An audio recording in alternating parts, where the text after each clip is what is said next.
Hello students, ये हमारी video based रहेगी एनसीईआरटी एक्सरसाइज 6.2 के इंट्रोडक्शन पर। इससे पहले वाली जो वीडियो थी उसके अंदर हमने 6.1 एक्सरसाइज को डिस्कस किया और उससे पहले इंट्रोडक्शन ऑफ चैप्टर 6 डिस्कस किया था। तो यहाँ जो बेसिकली हम 6.2 के अंदर जो भी टर्म्स यूज़ होंगी उनको पहले इंट्रोड्यूस करेंगे, जो भी थ्योरम्स है या फिर जो भी एग्जाम्स हैं, और इसके बाद जो नेक्स्ट वीडियो रहेगी उसके अंदर हम एक्सरसाइज 6.2 को डिस्कस करेंगे। ठीक है, उम्मीद करते हैं कि आपको पहले वाली वीडियोस भी अच्छे से समझ आई होंगी और ये वीडियो भी अच्छे से समझ आई होंगी। और एक्सरसाइज 6.2 करने से पहले मैं आपको एडवाइस दूंगा कि आप इस वीडियो को ज़रूर देखें ताकि आपको वहाँ जो भी टर्म्स यूज़ होंगी उनके बारे में अच्छे से पता रहे। बेसिकली क्या होता है कि क्वेश्चंस टफ नहीं होते। अगर आपका बेसिक स्ट्रॉन्ग है, आपको बेस की सारी चीज़ें पता है, तो आप क्वेश्चंस को इजीली टैकल कर जाते हैं। तो देखो यहाँ क्या है, फर्स्ट जो टर्म आप एक्सरसाइज 6.2 के अंदर बार बार पढ़ेंगे वो है ट्रांसवर्सल। ट्रांसवर्सल से देखो क्या मीनिंग रहता है। जैसे ये क्या कहता है ट्रांसवर्सल में कि a line which intersect two और more lines at distinct points is called a transversal. यानी कि आपके पास में दो या दो से ज़्यादा लाइंस हैं। जैसे एक लाइन ये है, अनदर लाइन ये है, कोई अनदर लाइन ये है, दो हो सकती हैं या दो से ज़्यादा हो सकती हैं। जैसे यहाँ हमने दो लाइन कंसीडर कर रखी है एम और एन, इनको दो डिस्टिंक्ट पॉइंट के ऊपर कट कर रही है लाइन एल, तो ये क्या है, एक ट्रांसवर्सल लाइन है। ऐसे ही अगर तीन लाइन्स हो और इनको अगर एक ऐसे लाइन कट करती हो मोर देन टू और टू लाइंस को डिस्टिंक्ट पॉइंट के ऊपर कट करने वाली लाइन को क्या बोला जाता है, ट्रांसवर्सल। तो ये लाइन क्या रही, ट्रांसवर्सल। ठीक है, ये आप वैसे 7th क्लास में भी पढ़ चुके हैं और 8th क्लास में भी पढ़ चुके हैं। तो देखो जब दो लाइंस को एक लाइन इंटरसेक्ट करती है टू डिफरेंट पॉइंट्स के ऊपर तो कुछ एंगल्स बनते हैं।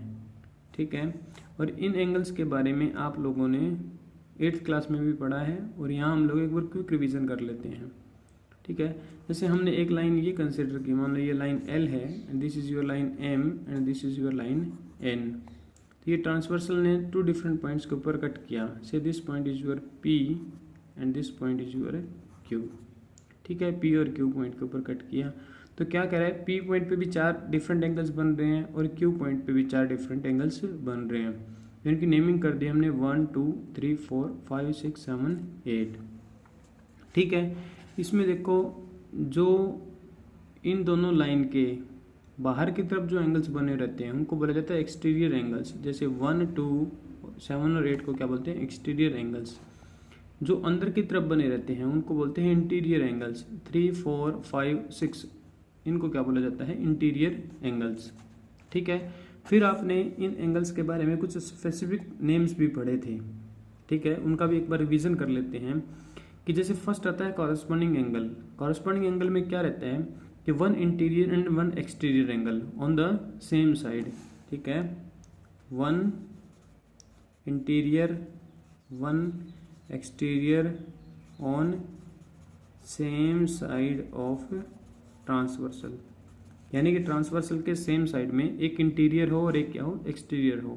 जैसे यहाँ एक्सटीरियर हमने 1 लिया तो इंटीरियर क्या ले लेते हैं, 5। तो 1 और 5 को क्या बोला जाता है, कॉरस्पॉन्डिंग एंगल। ऐसे ही एक इंटीरियर 4 इंटीरियर है, एक एक्सटीरियर 8, 4 और 8 को क्या बोला जाता है, कॉरस्पॉन्डिंग एंगल्स। ठीक है, 2 और 6 ये क्या है, कॉरस्पॉन्डिंग एंगल्स हैं। 3 और 7 ये क्या है, कॉरस्पॉन्डिंग एंगल्स हैं। ठीक है, यहाँ देखो एक जो कन्फ्यूज़न रहता है बच्चों में वो क्या होता है कि बच्चे हमेशा ये बोलते हैं कि अगर लाइंस पैरेलल होती हैं तब कॉरस्पॉन्डिंग एंगल्स बनते हैं। तो कॉरस्पॉन्डिंग एंगल्स बनने के लिए देखो बच्चों इन लाइंस के का पैरेलल होना ज़रूरी नहीं है। यहाँ लाइन M और N के बारे में हमने कुछ नहीं कहा कि ये पैरेलल है या नहीं, बट हम 1 और 5 को क्या बोल रहे हैं, कॉरस्पॉन्डिंग एंगल। 4 और 8 को क्या बोल रहे हैं, कॉरस्पॉन्डिंग एंगल। 2 और 6 को क्या बोल रहे हैं, कॉरस्पॉन्डिंग एंगल। 3 और 7 को क्या बोल रहे हैं, कॉरस्पॉन्डिंग एंगल। यानी कि लाइंस का पैरेलल होना जरूरी नहीं होता कॉरस्पॉन्डिंग एंगल्स बनने के लिए। ठीक है, उसके बाद में इसको हम शॉर्टकट में लिखेंगे कि CA। क्वेश्चन में बार बार पूरा वर्ड लिखने की बजाय हम लोग क्या यूज़ करेंगे, कॉरस्पॉन्डिंग एंगल। उसके बाद में आता है ऑल्टरनेट इंटीरियर एंगल्स। ठीक है, ऑल्टरनेट नाम से ही पता चल रहा है ऑल्टरनेट पोजीशन पे जो हों। ठीक है, इंटीरियर मतलब अंदर वाले, यानी कि अंदर वाले जो ऑल्टरनेट पोजीशन पे हैं। जैसे 4 लिया तो 4 के ऑल्टरनेट साथ में क्या रहेगा, 6, तो 4 का 6 क्या है, ऑल्टरनेट इंटीरियर एंगल है। तो ठीक है, 4 और 6 ऑल्टरनेट इंटीरियर एंगल। ऐसे ही 3 और 5 क्या है, ऑल्टरनेट इंटीरियर एंगल्स। ठीक है, इसको शॉर्टकट में हम लोग क्वेश्चंस में लिखेंगे A.I.A means alternate interior angles, और कई बार ऐसे भी लिख दिया जाता है ऑल्टरनेट एंगल्स। ठीक है, फिर नेक्स्ट आता है ऑल्टरनेट एक्सटीरियर एंगल्स। जैसे ऑल्टरनेट हो और एक्सटीरियर में हो, जैसे हमने कहा 1 और 7, ये क्या है, ऑल्टरनेट एक्सटीरियर एंगल्स हैं। 1 और 7 देखो एक्सटीरियर में है और ऑल्टरनेट है, क्योंकि इसके बाद ये फिर ये। नेक्स्ट देखो 2 और 8, 2 और 8 क्या है, एक्सटीरियर में है, तो इनको क्या बोला जाता है, ऑल्टरनेट एक्सटीरियर एंगल्स। उसके बाद में एक और वर्ड जो आपको बार बार देखने को मिलेगा, को इंटीरियर और एलाइड एंगल्स भी बोलते हैं इनको, और कंजुगेटिव इंटीरियर एंगल्स भी बोला जाता है। मेनली हम क्वेश्चंस के अंदर यूज करेंगे को इंटीरियर, बट इनका अदर नेम जो रहता है वो अलाइड एंगल्स भी बोलते हैं और कंजुगेटिव इंटीरियर एंगल्स भी बोले जाते हैं। ये तीनों क्या है, सेम एंगल्स के नेम रहते हैं। ठीक है, तो को इंटीरियर एंगल किसको बोला जाता है, को इंटीरियर मतलब इंटीरियर हो और एक साथ हो। तो ये देखो इंटीरियर है और एक साथ है, तो 4 और 5 क्या है, को इंटीरियर एंगल्स हैं। 3 और 6 क्या है, को इंटीरियर एंगल्स हैं। ठीक है, इनको अलाइड एंगल्स भी बोला जाता है और कंजुगेटिव इंटीरियर एंगल्स भी बोला जाता है।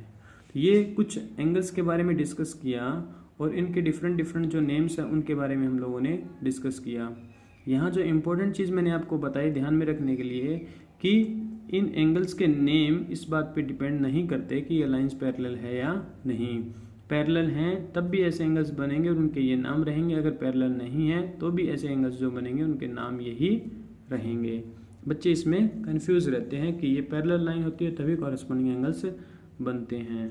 ठीक है, तो ऐसा ज़रूरी नहीं है। तो नेक्स्ट देखते हैं, आपका दिया हुआ है एग्जाम 6.3।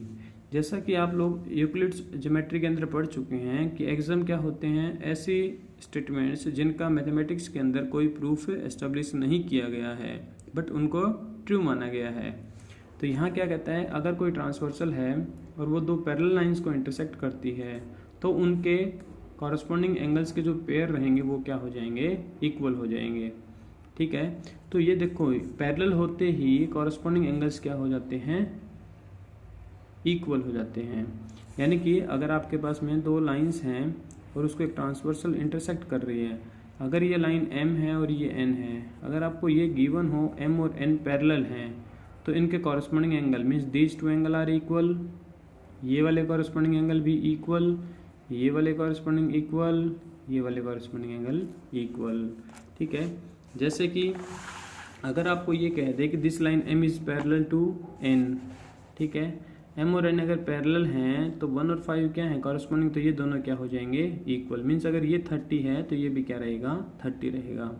ऐसे ही 4 और 8 कॉरस्पॉन्डिंग है, अगर ये 150 रहेगा तो ये भी क्या होगा, 150 होगा। ये कहता है आपका एग्जाम 6.3। ठीक है, नेक्स्ट देखो, नेक्स्ट है, और जो ये एग्जाम पढ़ा है इसको कॉरस्पॉन्डिंग एंगल एग्जाम भी बोला जाता है, बिकॉज ये कॉरस्पॉन्डिंग एंगल्स के बारे में बात करता है, इसलिए इसको कॉरस्पॉन्डिंग एंगल्स एग्जाम भी बोला जाता है। इसको आप ध्यान रखेंगे कि जब भी दो लाइंस पैरेलल हों तो उनके कॉरस्पॉन्डिंग एंगल्स क्या रहेंगे, इक्वल रहेंगे। अगर लाइंस पैरेलल नहीं है तो हम उनके बारे में कुछ नहीं कह सकते। नंबर सेकंड देखो, एग्जाम क्या कहता है 6.4 एनसीईआरटी में जो गिवन है, ये कहता है अगर ट्रांसवर्सल इंटरसेक्ट करती है दो लाइंस को such that a pair of corresponding angle is equal, यानी कि अगर एक पेयर भी कॉरस्पॉन्डिंग एंगल्स का इक्वल हो जाता है तो दोनों लाइंस क्या हो जाएंगी, पैरेलल हो जाएंगी। तो देखो इस एग्जाम का आप यूज़ करेंगे दो लाइंस को पैरेलल प्रूव करने में। अगर मान लो आपको एक लाइन ये गिवन है, अनदर लाइन ये गिवन है और एक ट्रांसवर्सल उसको इंटरसेक्ट करती है और कोई कहे कि बताओ ये दोनों लाइन पैरेलल हैं, इसको प्रूफ करो, तो आपको जस्ट क्या करना है, इसके किसी भी एक पेयर को, ये पेयर बोला है, किसी भी एक पेयर ऑफ कॉरस्पॉन्डिंग एंगल को क्या कर दो, इक्वल प्रूव कर दो, तो आपका प्रूफ क्या हो जाएगा, डन हो जाएगा कि लाइंस क्या हैं, पैरेलल हैं। ठीक है, अभी देखते हैं इनका हम लोग नेक्स्ट जो थ्योरम्स है उनके अंदर यूज़ करेंगे। जैसे थ्योरम 6.2 क्या कहती है कि अगर एक ट्रांसवर्सल इंटरसेक्ट करती है दो पैरेलल लाइंस को, यहाँ लाइंस को ध्यान रखना कि लाइंस क्या गिवन है आपको, पैरेलल गिवन है, then each pair of alternate interior angles is equal, कि जो ऑल्टरनेट इंटीरियर एंगल के पेयर रहेंगे वो क्या रहेंगे, इक्वल होंगे, ये प्रूव करो। तो हमने कंस्ट्रक्ट कर ली, one line is A B and other line is C D and they are parallel, आपको गिवन है। तो आपको क्या प्रूव करना है, इनके ऑल्टरनेट इंटीरियर एंगल्स इक्वल हैं। तो ऑल्टरनेट इंटीरियर एंगल में क्या होगा, देखो ये 3 और 4 ऑल्टरनेट इंटीरियर है, और ये वाला जो एंगल है इसको नाम हमने क्यू दिया है, ये वाला एंगल क्या है क्यू, और ये वाला क्या है आर। यानी कि आपको क्या प्रूव करना है, Q is equal to R and angle 3 equal to angle 4।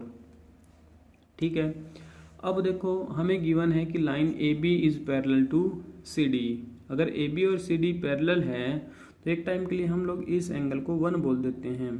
तो angle 1 equal to angle R रहेगा बिकॉज ऑफ कॉरस्पॉन्डिंग एंगल्स, क्योंकि हमने कॉरस्पॉन्डिंग एंगल एग्जाम में पढ़ा कि अगर दो लाइन पैरेलल हो तो उनके कॉरस्पॉन्डिंग एंगल्स क्या रहते हैं, इक्वल होते हैं।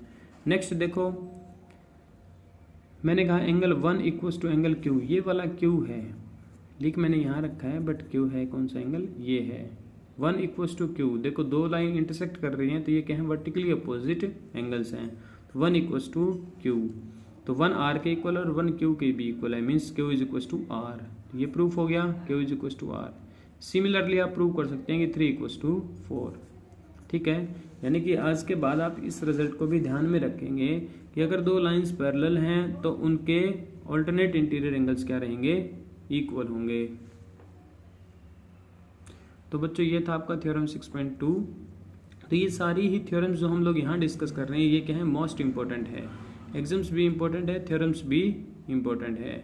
और वीडियो को आप लास्ट तक जरूर देखें, क्योंकि कुछ बच्चे थोड़ा देख के स्किप कर जाते हैं और फिर डाउट लेते रहते हैं कि सर ये कौन सा थ्योरम था।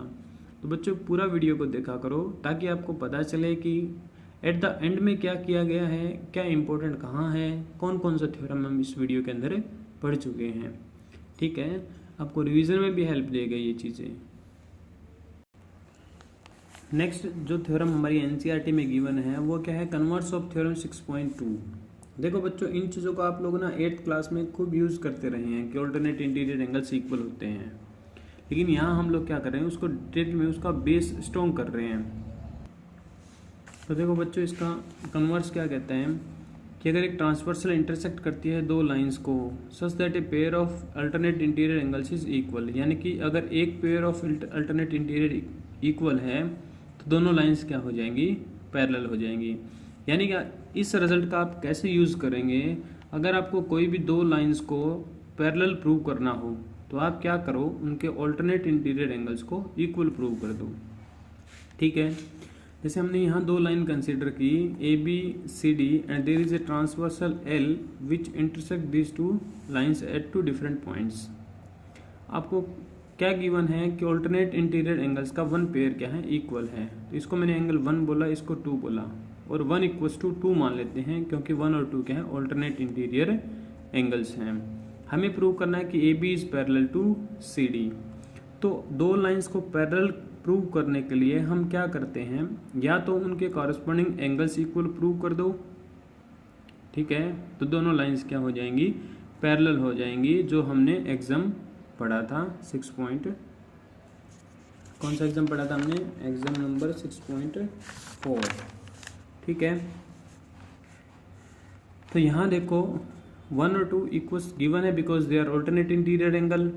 नेक्स्ट हमने कहा कि एंगल, इसको मैंने 3 बोल दिया एक टाइम के लिए, एंगल 3 और 1 तो इक्वल है बिकॉज दो लाइंस यहाँ इंटरसेक्ट कर रही हैं और ये दोनों क्या है, वर्टिकली अपोजिट एंगल है। तो एंगल 1 इक्वल्स टू एंगल 3, 1 2 के इक्वल है, 1 3 के equal, it means angle 2 equals to क्या हो जाएगा, एंगल 3। ठीक है, और एंगल 2 और एंगल 3 क्या है, कॉरस्पॉन्डिंग एंगल्स हैं। तो बाय कॉरस्पॉन्डिंग एग्जाम दोनों लाइंस क्या हो जाएंगी, पैरेलल। तो ये था हमारा converse of alternate interior angle theorem. Next है थ्योरम 6.4।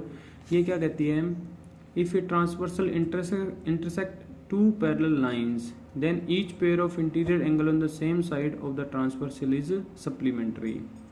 देखो बच्चों, ये थ्योरम्स आप लोग पढ़ चुके हैं 8th क्लास में, बट यहाँ प्रूफ देखने का बेनिफिट आपको क्वेश्चंस के अंदर मिलेगा, इसलिए इनके प्रूफ को स्किप ना करें, क्योंकि प्रूफ जो बच्चा देख लेता है उसको अलग अलग क्वेश्चन में कैसे इनको यूज कर सकते हैं उसका पता चल जाता है। तो इसमें क्या कह रहा है, अगर दो लाइंस पैरेलल हैं तो उनके जो को इंटीरियर एंगल्स का सम रहेगा वो क्या होगा, सप्लीमेंट्री है। सप्लीमेंट्री मीन्स सम क्या रहेगा, 180 डिग्री। तो यहाँ हम लोग मान लेते हैं कि line A B is parallel to P Q and another line C D is your transversal. तो आपको प्रूव करना है कि को इंटीरियर एंगल, तो यहाँ को इंटीरियर एंगल क्या है, 1 और 2, यहाँ को इंटीरियर एंगल का पेयर है 3 और 4, मीन्स 1 + 2 आपको 180 प्रूव करना है, बिकॉज सप्लीमेंट्री मीन्स सम 180। 3 + 4 क्या प्रूव करना है, 180 डिग्री। ठीक है, तो एक टाइम के लिए मैं ना इस एंगल को 6 बोल देता हूँ, 6 अज्यूम किया, तो 6 + 1 क्या हो जाएगा, 180 degree, because they are linear pair of angles. ठीक है, एक लाइन है उसके ऊपर एक रे स्टैंड कर रही है, तो इन दोनों का सम क्या होगा, 180 डिग्री। नेक्स्ट देखो, एंगल 6 = 2 होगा, because they are corresponding angles. Line A B is parallel to C D, ये आपको क्या है, गिवन है। A B parallel to C D, ये क्या है, गिवन है। तो सॉरी, सी डी नहीं है, ये लाइन क्या है, पी क्यू है। सी डी तो हमने ट्रांसवर्सल को बोल रखा है। A B is parallel to P Q, तो एंगल 6 = एंगल 2 कॉरस्पॉन्डिंग एंगल्स। तो 6 को यहाँ किससे रिप्लेस कर देते हैं हम लोग, 2 से, तो 1 + 2 क्या हो जाएगा, 180 डिग्री। सिमिलरली आप ये वर्क यहाँ भी कर सकते हैं, 3 + 4 क्या हो जाएगा, 180 डिग्री। तो आज के बाद ये ध्यान रखेंगे कि जब भी कोई दो लाइंस पैरेलल हों तो उनके को इंटीरियर एंगल्स का सम क्या होगा, 180 डिग्री। ये जो थ्योरम्स है ये बार बार यूज होती रहेंगी हमारे जो नेक्स्ट चैप्टर्स रहेंगे उनके अंदर। नेक्स्ट जो थ्योरम है बच्चों हमारी, वो है converse of the previous theorem. ये यहाँ क्या कह रहे हैं कि अगर ट्रांसवर्सल इंटरसेक्ट करती है दो लाइंस को, such that pair of angles on the same side of the transversal is supplementary. ठीक है, पेयर ऑफ यहाँ आएगा को interior angles, pair of co-interior angles on the same side of the transversal is supplementary, then the two lines are parallel। ठीक है, यानी कि अब आपको क्या गिवन है कि अगर एक पेयर जो को-इंटीरियर है अगर उनका सम 180 है तो आपको प्रूव करना है कि ये दोनों लाइंस क्या हैं, पैरेलल हैं। तो हमें क्या गिवन है, 1 + 2 = 180 degree. To prove A B is parallel to P Q. अब देखो इसको मैं एक टाइम के लिए 3 बोल देता हूँ, तो 1 + 3 क्या है, 180 degree, linear pair of angles. अगर इसके बारे में किसी बच्चे को कोई डाउट है तो हमारी इंट्रोडक्शन टू चैप्टर 6 की जो वीडियो है उसको देख सकते हैं आप लोग बेसिक के लिए। और 1 + 2 180 गिवन है और 1 + 3 180 हमने लीनियर पेयर ऑफ एंगल से कहा। तो इन दोनों से हम क्या कह सकते हैं, इनकी राइट हैंड साइड इक्वल है तो लेफ्ट हैंड साइड भी क्या हो जाएगी, इक्वल। मीन्स 1 + 2 = 1 + 3, तो 1 से 1 कैंसिल आउट, तो 2 = 3। और 2 और 3 क्या है, देखो 2 और 3 ये तो क्या है, कॉरस्पॉन्डिंग एंगल्स, यानी कि इन दोनों लाइन के कॉरस्पॉन्डिंग एंगल्स का एक पेयर क्या प्रूव कर दिया हमने, इक्वल। और जैसे ही कॉरस्पॉन्डिंग एंगल्स का एक पेयर इक्वल हो जाता है, लाइंस क्या हो जाती हैं, पैरेलल, यानी कि A B is parallel to P Q. ठीक है, नेक्स्ट एक इंपॉर्टेंट रिजल्ट हम लोग पढ़ने जा रहे हैं, वो क्या है, lines parallel to the same line. यानी कि यहाँ ये क्या कहते हैं, अगर आपके पास में दो लाइंस हैं जो किसी थर्ड लाइन के पैरेलल हैं तो वो दोनों लाइन आपस में क्या हो जाती हैं, पैरेलल। जैसे हमने फिगर में बनाया, ये जो लाइन M है ये L के पैरेलल है और जो N है वो भी L के पैरेलल है, तो ये दोनों लाइन आपस में क्या हो जाएंगी, पैरेलल। यही हमें गिवन है कि M is parallel to L, N is parallel to L। देखो M और L अगर पैरेलल है तो इनके कॉरस्पॉन्डिंग एंगल इक्वल हो जाएंगे, मीन्स 1 = 2। और N और L अगर पैरेलल हैं तो इनके कॉरस्पॉन्डिंग एंगल भी इक्वल हो जाएंगे, मीन्स एंगल 1 = एंगल 3। इन दोनों रिजल्ट से हम क्या कहेंगे, दोनों के लेफ्ट हैंड साइड इक्वल है तो राइट हैंड साइड भी इक्वल हो जाएगी, मीन्स 2 = 3। ये दोनों एंगल इक्वल प्रूव कर दिए और ये दोनों एंगल तो क्या है, M और N लाइन के कॉरस्पॉन्डिंग एंगल हैं। तो कॉरस्पॉन्डिंग एंगल इक्वल होते ही तो कॉरस्पॉन्डिंग एंगल एग्जाम से हम क्या कह देंगे, m is parallel to n। तो लाइन m क्या हो जाएगी, n के पैरेलल हो जाएगी। ठीक है, तो इस रिजल्ट का भी हम लोग क्वेश्चंस के अंदर यूज़ करते रहेंगे। उम्मीद करते हैं कि आपको इस एक्सरसाइज 6.2 का इंट्रोडक्शन अच्छे से समझ आया होगा। ठीक है, इस वीडियो को देखने के बाद आप लोग एक्सरसाइज 6.2 के कुछ क्वेश्चंस को ट्राई जरूर करेंगे। हमारी जो नेक्स्ट वीडियो रहेगी उसके अंदर हम लोग सॉल्यूशन ऑफ एक्सरसाइज 6.2 को डिस्कस करेंगे। अगर आपको वीडियो अच्छी लगी हो, अच्छे से समझ आए हो, तो like and subscribe my channel, share करना ना भूलें ताकि ज़्यादा से ज़्यादा बच्चे इन वीडियोस का फ़ायदा ले पाएँ। Thank you.